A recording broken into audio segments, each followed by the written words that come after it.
What's up, guys? Duke here. Hope you all are having a great week. Hope you all had a great weekend. It is the end of the weekend after all. This is it, guys. This is the video that I've been working on, and it's taking me taking me all week to do. I had a lot of audio that I had to go through that I didn't realize I had. So I took basically the best audio evidence that I had and put it in this video for you guys. So it's not everything that I did have, but it was the best. It was the best that I did have. First and foremost, before I get into it, there is a bit of a story behind this paranormal experience, my first one anyways, that I had. So I just want to kind of ask you guys, just out of a respect thing, I understand there are skeptics and naysayers, but considering the sensitivity of the story, I ask that when you are placing your comments down in the comment section below that you are at least respectful about it. And I encourage all comments, but like I said, it is a sensitive nature not only to me, but to my friends and family. So I would ask that you just please have that respect. Anyways, so I'm just going to get right into it. Back in 2014, my best friend from high school lost his battle to cancer. And as you guys can imagine, it was a very hard time naturally, as losing a loved one always is. So his final wish at the time was to be cremated and have his ashes spread up in Maine at his father's summer home. Now, prior to spreading his ashes, his father wanted to try and set it up to do it on a day where everybody could do it. You know, make a schedule that works for everybody. And so we came up with a schedule and we were able to do it. That was later in the year, unfortunately. But I do remember during that time, I still visit his father every year as much as I can. His father used to live near me, but he retired and moved up towards Maine. But I do remember shortly after my friend Matt had passed away, his father knows that I'm very passionate about the paranormal, knows that I've always been very passionate about the paranormal. And he started talking to me about things happening in his house. He would be alone in the house, where it would be so quiet you could hear a pin drop. Well, Matt lived downstairs. There was an in-law apartment in the basement, so when his father would be home, he could hear somebody coming up the stairs, like Matt always used to do whenever he needed something. I got a new camera, so if I look weird, you know, just testing it out really for this video. But anyways, he could hear somebody coming up the stairs. He would see things out of the corner of his eye as though somebody was there, that just kind of like, you know how you catch somebody out of the corner of your eye darting out or whatever, or running away.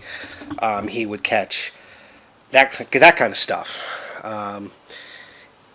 The funny thing is, there was one time, a story that he had told me, that he was at his computer in his office, and clear as day, as though somebody was in the house with him, he heard somebody scream at the top of their lungs.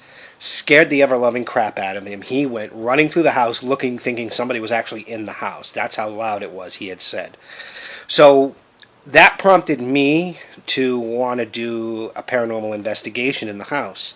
But I didn't have any of the equipment that I have now, so during that investigation, it was kind of, you could probably say it was my first one. I had just my cell phone. I was using the camcorder on my cell phone to record audio, and we had nothing more than a digital camera to take photos. That was it. We didn't do a Ouija board session. We didn't do any of that. So his father was taken off up to Maine. He had to do something at the house up there, and he asked me to take care of the house down here. Just watch out. Just keep an eye on it, you know, taking the mail every day, whatever, etc., etc. So me and my buddy Chris decided to go down there. And what had happened was we had gone down there, and we caught things that we weren't even close to thinking we were going to catch.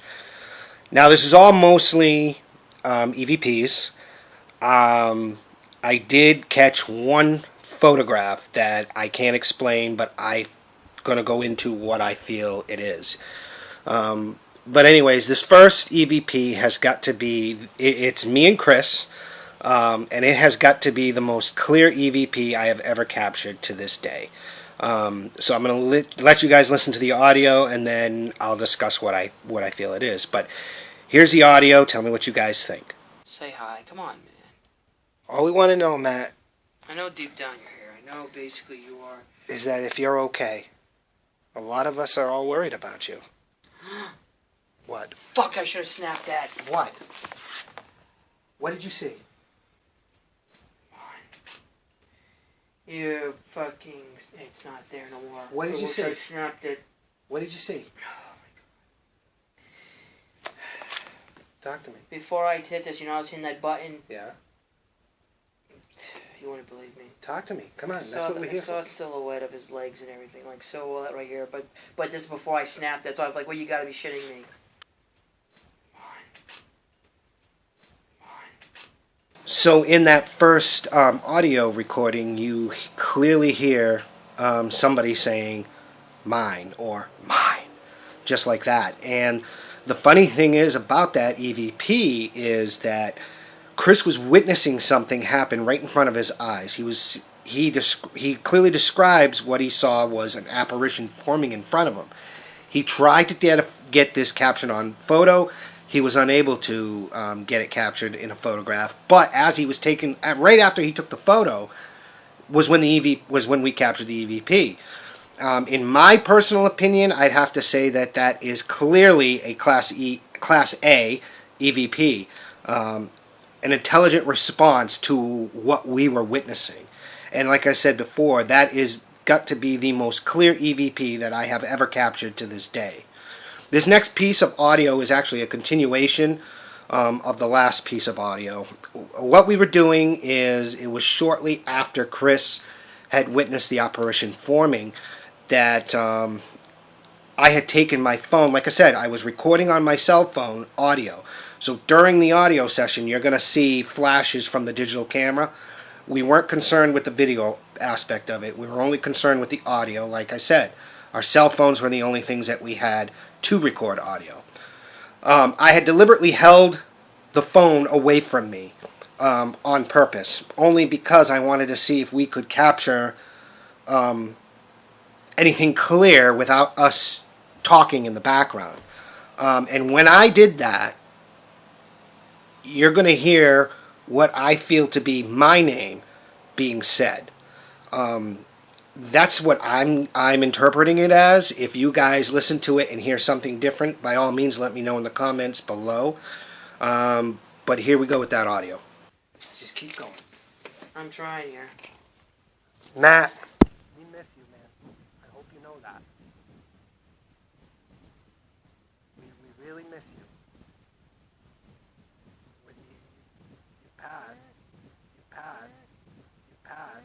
Like I said in the audio, I clearly hear my name being called out. Ryan, almost like that. Again, my jaw just dropped when I heard this. I was just like, holy crap. Now, was that the spirit? Was that Matt's spirit trying to get in touch with me, trying to call out my name and get my attention? I don't know. But like I said, I clearly hear my name being called out. Ryan, just like that, as if he's yelling to me and trying to get my attention. Would that be a Class A EVP? I think that would be, in my opinion. Again, this is all an opinion-based thing, and I hope everybody realizes that. My opinion will differ from your opinion, but by all means, please let me know what your guys' opinion is in the comments below. This next piece of audio, it was actually a solo session that I was doing. I was in the apartment by myself, sitting down there, just concentrating on an EVP session. I do get a little emotional in this video, and please bear in mind that this was the same year that Matt had passed away. His passing was still fresh in all of our minds, and it was still something we were learning to cope with. But when I was talking, I got clear as day a response to a statement that I had made, and I'm going to share that with you guys right now and tell you what I think. Here's that audio. Matt, the bottom line is, you are my best friend. And a part of me Wishes you'd say something. Friend. Friend.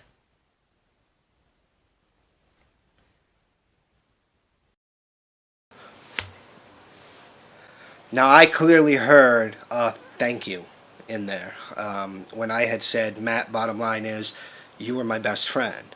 Right after that, you could hear, thank you. Almost like somebody was mouthing it right into the microphone of the phone. And that actually kind of brought a little tear.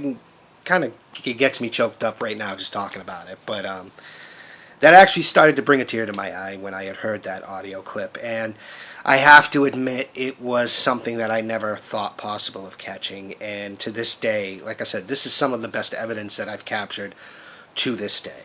This last piece of evidence that I'm going to show you guys is actually a photograph. This photograph was the only photograph that we were able to capture. My buddy Mouse was with me. It was on his digital camera. I was sitting in an office chair that you're about to see, talking to Matt. I had given Matt's spirit permission to use my energy from me in order to try to communicate, manifest, whatever. The minute I said that, the hair on my arms stood up on end. And this was the photo that we were able to capture.